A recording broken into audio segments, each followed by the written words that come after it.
Greetings and welcome to the July 4th edition of Reading Through the Bible in a Year from Mighty Through God.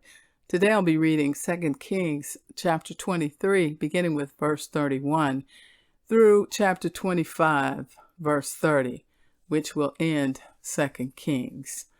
Acts chapter 22, beginning with verse 17, through chapter 23, verse 10. Psalm 2, verses 1 through 12. Proverbs 18, verse 13. And today I'm reading from the New International Version. This section is titled Jehoahaz, King of Judah. Jehoahaz was 23 years old when he became king, and he reigned in Jerusalem 3 months. His mother's name was Hamutal, daughter of Jeremiah. She was from Libnah. He did evil in the eyes of the Lord, just as his predecessors had done. Pharaoh Necho put him in chains at Riblah in the land of Hamath, so that he might not reign in Jerusalem. And he imposed on Judah a levy of 100 talents of silver and a talent of gold. Pharaoh Necho made Eliakim, son of Josiah, king in place of his father Josiah, and changed Eliakim's name to Jehoiakim. But he took Jehoahaz and carried him off to Egypt, and there he died. Jehoiakim paid Pharaoh Necho the silver and gold he demanded. In order to do so, he taxed the land and exacted the silver and gold from the people of the land, according to their assessments. Jehoiakim was 25 years old when he became king, and he reigned in Jerusalem 11 years. His mother's name was Zebidah, daughter of Pedaiah. She was from Rumah. And he did evil in the eyes of the Lord, just as his predecessors had done. Chapter 24. During Jehoiakim's reign, Nebuchadnezzar, king of Babylon, invaded the land, and Jehoiakim became his vassal for 3 years. But then he turned against Nebuchadnezzar and rebelled. The Lord sent Babylonian, Aramean, Moabite, and Ammonite raiders against him to destroy Judah in accordance with the word of the Lord proclaimed by his servants, the prophets. Surely these things happened to Judah according to the Lord's command, in order to remove from them his presence because of the sins of Manasseh and all he had done, including the shedding of innocent blood, for he had filled Jerusalem with innocent blood, and the Lord was not willing to forgive. As for the other events of Jehoiakim's reign and all he did, are they not written in the book of the annals of the kings of Judah? Jehoiakim rested with his ancestors, and Jehoiakim his son succeeded him as king.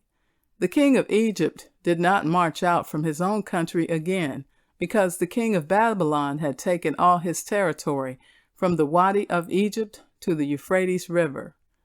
Jehoiakim was 18 years old when he became king, and he reigned in Jerusalem 3 months. His mother's name was Nehushta, daughter of Elnathan. She was from Jerusalem. He did evil in the eyes of the Lord, just as his father had done.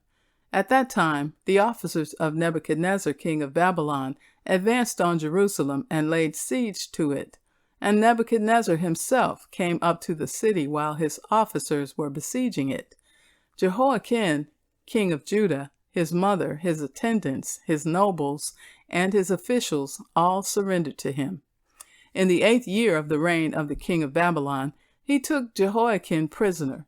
As the Lord had declared, Nebuchadnezzar removed the treasures from the temple of the Lord and from the royal palace, and cut up the gold articles that Solomon king of Israel had made for the temple of the Lord.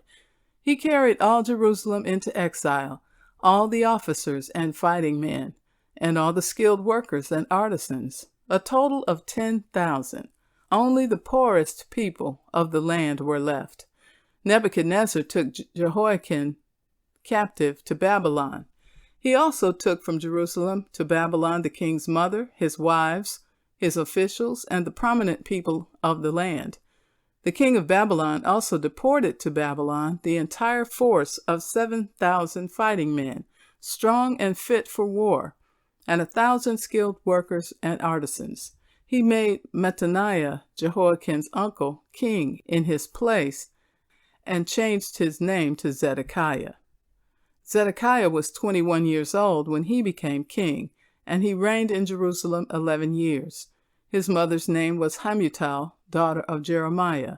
She was from Libnah. He did evil in the eyes of the Lord, just as Jehoiakim had done.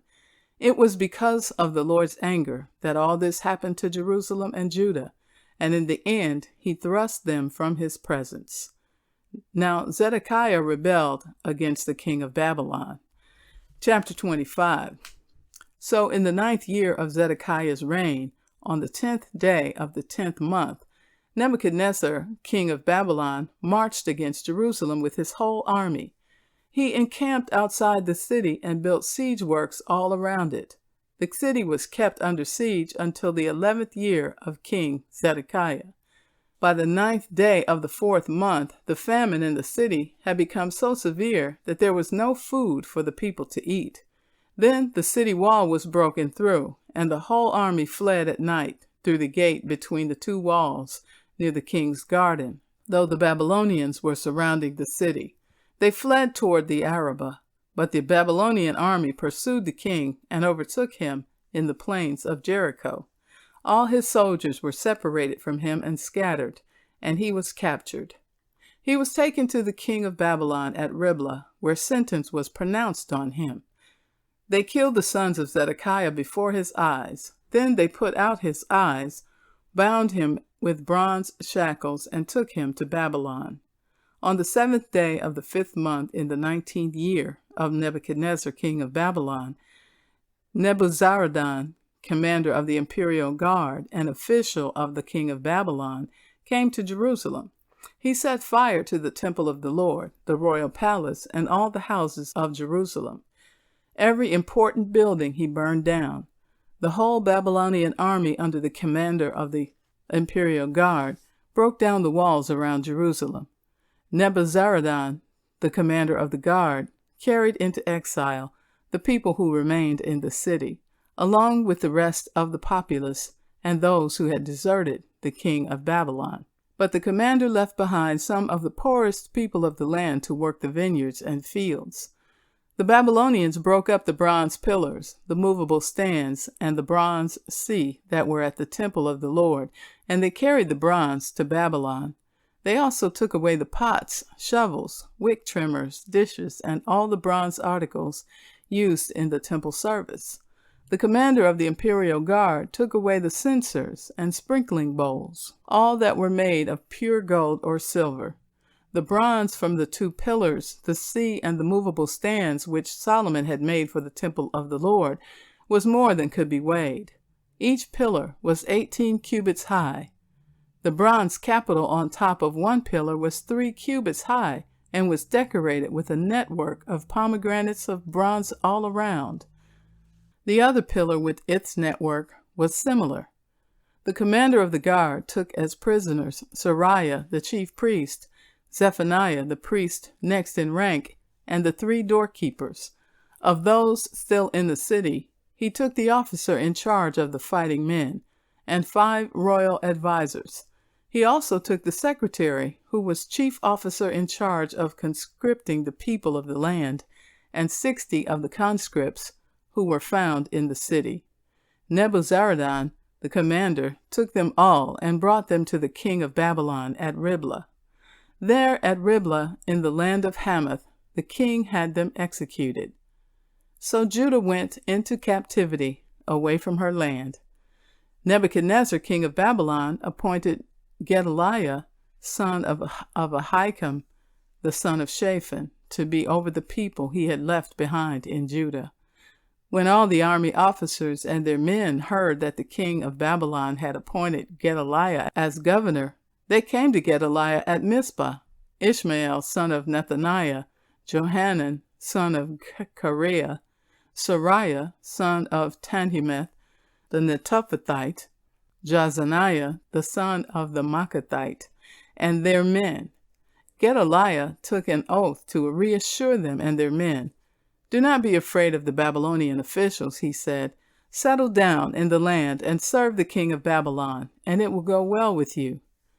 In the 7th month, however, Ishmael, son of Nethaniah, the son of Elishama, who was of royal blood, came with 10 men and assassinated Gedaliah, and also the men of Judah and the Babylonians who were with him at Mizpah.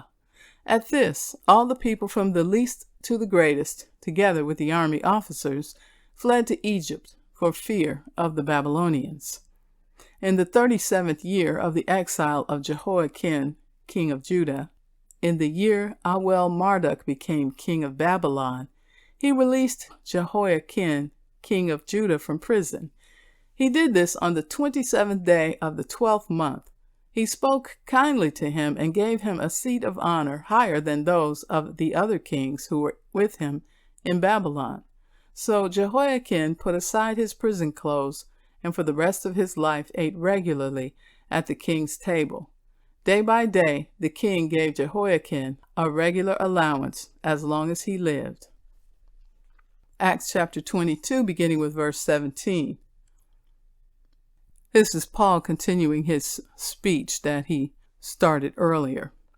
When I returned to Jerusalem and was praying at the temple, I fell into a trance and saw the Lord speaking to me. Quick, he said, leave Jerusalem immediately, because the people here will not accept your testimony about me.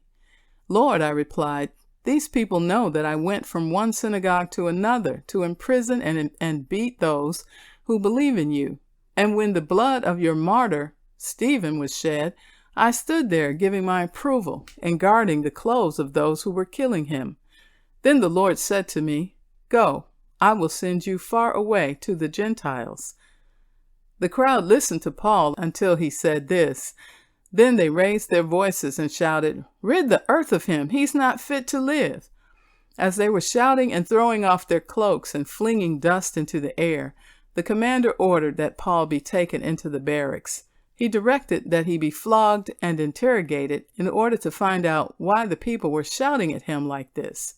As they stretched him out to flog him, Paul said to the centurion standing there, is it legal for you to flog a Roman citizen who hasn't even been found guilty? When the centurion heard this, he went to the commander and reported it. What are you going to do? He asked. This man is a Roman citizen. The commander went to Paul and asked, tell me, are you a Roman citizen? Yes, I am, he answered. Then the commander said, I had to pay a lot of money for my citizenship. But I was born a citizen, Paul replied. Those who were about to interrogate him withdrew immediately.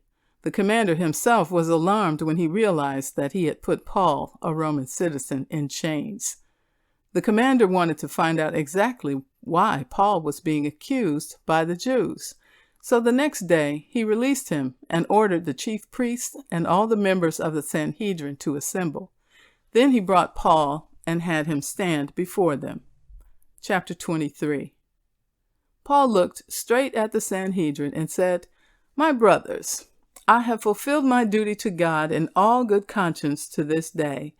At this, the high priest, Ananias, ordered those standing near Paul to strike him on the mouth. Then Paul said to him, God will strike you, you whitewashed wall.